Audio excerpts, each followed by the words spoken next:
is NTV News at 6. At 9 o'clock this morning, I met with Mike Riley and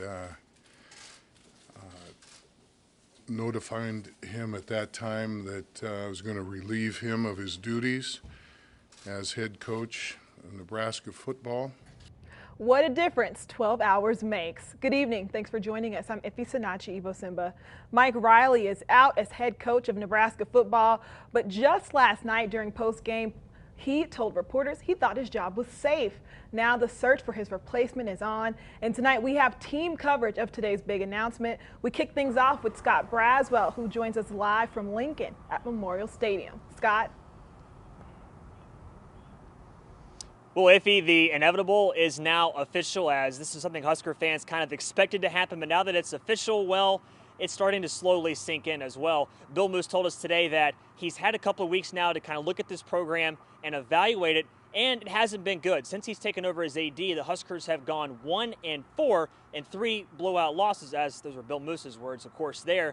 Even though he's not necessarily thrilled at where the program is now, he still thinks it has a bright future as long as he finds the right man for the job. I had 5 weeks to observe and assess the Nebraska football program. From the very beginning, I wanted to weigh all my options, and one of those was retention. There's so many things that are appealing to Nebraska. What we need to do is get the brand back out there, as I talked about in my press conference, and dust it off and get it back to being a source of pride. And that's a matter of making good decisions, and this is certainly a big decision that I have every reason to believe will be a good one.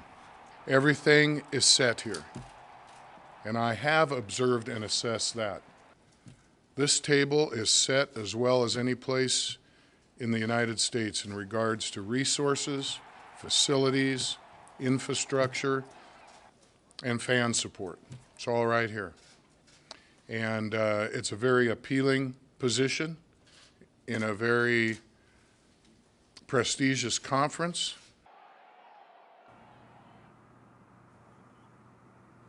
No excuses, basically. That's what Bill Moos is telling us here. Alex Love is joining us now. He was also at today's press conference, and they did something a little bit different, Alex. They had Mike Riley come out and answer questions after he was fired. Not something you usually see, correct? No, you know, in all the times I've enjoyed watching sports, I've never seen any program bring a coach who has been let go back up to the podium. He was still wearing his Husker gear. He had on the Nebraska hat, the sweatshirt, everything, and he still thanked everybody. But he also was apologizing to fans and the whole Nebraska community. He loves what he loved what he did, but he just wasn't getting it done. And but such class this man shows. Such a passion for the game. Even it just didn't carry over to the field. 19-19 in 3 years, and plus for the first time in Husker program history, it was 4 games with 50+ points. But you'll hear from this guy. He had nothing but good words to say for all of Husker Nation. I wanted the message to be that we as a group, me personally, appreciated this opportunity. We wish we could have continued it, but at the same time, I think the opportunity for me to always speak to this group, I always think in terms of the people that are around me, that I represent, family, coaching staff, team, and so I wanted to represent that group one more time and basically give my message to them that I love them and appreciate all the support and work through the time that we've been here.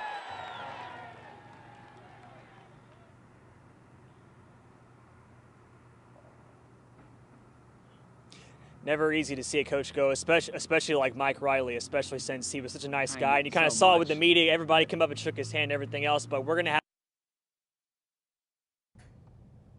Looks like we lost the signal there. We'll have much more from Scott and Alex coming up later in sports. But right now, time to look forward, and the question on many minds this evening, who will be the Huskers' next head coach? NTV's Chris Wagner joining us now with more on that. Chris. Iffy, 2 words, Scott Frost. That's pretty much all that's on the minds of Husker fans right now. Not only is Frost a Big Red alum and a Nebraskan, he's also one of the hottest names going today. Currently, Frost is the head coach of the University of Central Florida, has a record of 11-0 with a shot at an AAC conference title and a big-time bowl game. So Husker Nation may need to pump the brakes on a so-called Frost advisory for the Cornhusker State. Plus, the Florida Gators are also reportedly in touch with Frost, and hey, it's not out of the question that he'll want to stay put in the Orlando area. There are other names, though. Connor O'Gara of SaturdayTradition.com mentioned now former Arkansas coach Brett Bielema. He had a lot of success at Wisconsin before heading to Fayetteville. Also, FootballScoop.com throwing around the name of Iowa State coach Matt Campbell. One man off the list, Chip Kelly. He signed on as the head coach at UCLA. For the time being, linebackers coach Trent Bray holds the interim title at Nebraska, mainly for academic reasons. Iffy, back to you. Chris, thank you. It'll be interesting to watch as this progresses. And with Riley out, Nebraska athletics will now be spending about $379,000 a month on fired employees. According to ESPN, Mike Riley will be paid $170,000 a month until February 2020. He's owed just over $6 million. Now, you may remember Riley's contract was extended this year by former AD Sean Eichhorst, less than 2 weeks before he was fired. Now, Bo Pelini also still collecting from Nebraska. The former head coach gets $128,000 each month until February 2019. And according to the Omaha World Herald, former athletic director Sean Eichhorst, who hired Riley, is being paid roughly $81,000 a month until June 2019. Now, it's important to note that Nebraska athletics is self-funded, meaning no taxpayer money is going towards these contract buyouts. And of course, today's news about Mike Riley, not surprising for many in Husker Nation. Here's a look at what some people in Kearney had to say about today's decision. I knew he was going to get fired, but I didn't think he was going to be the day after the game. I know. Yeah, Gotta win. Actually, I just found out about it right now, but I think it's good for Nebraska football. They weren't playing with any fire, enthusiasm, and sometimes change is healthy. And I think this is the time. You know, I like him. I think he's a good guy. I think his intentions were right. You know, I just don't think he was right for the Husker program, and I'm looking forward to seeing what changes they make in the future and what a little new blood can bring to the program. Good. It needed to be. He just wasn't doing nothing. So, I don't know. Hopefully we get somebody else, get them boys going. I think he's a real nice fellow, and I would have hoped that they would have gave him maybe one more year to try to turn it around. Now, of course, Nebraska's announcement setting social media on fire today. Let's take a look at what some of you had to say. Kent today tweeting, "Don't get me wrong, there are bright days ahead, but this is a sad day for Nebraska. #thankful." Andrew posted, "Thank you, Coach Riley, for representing our team and university with grace and class. We may not have won many games, but you won the respect of players, coaches, and fans." Bob today tweeting, "Class act, even as he's shown the door." And finally, Ryan says, "If they have championships for press conferences, Nebraska is your Alabama with a 1-2 punch of Moose and Riley." And some even having a little fun with today's announcements by posting a few memes. Of course, we want to know how you guys feel about this decision. Do you think it was a good one or a bad one? Let us know. You can join the conversation that's happening right now on our NTV News Facebook page.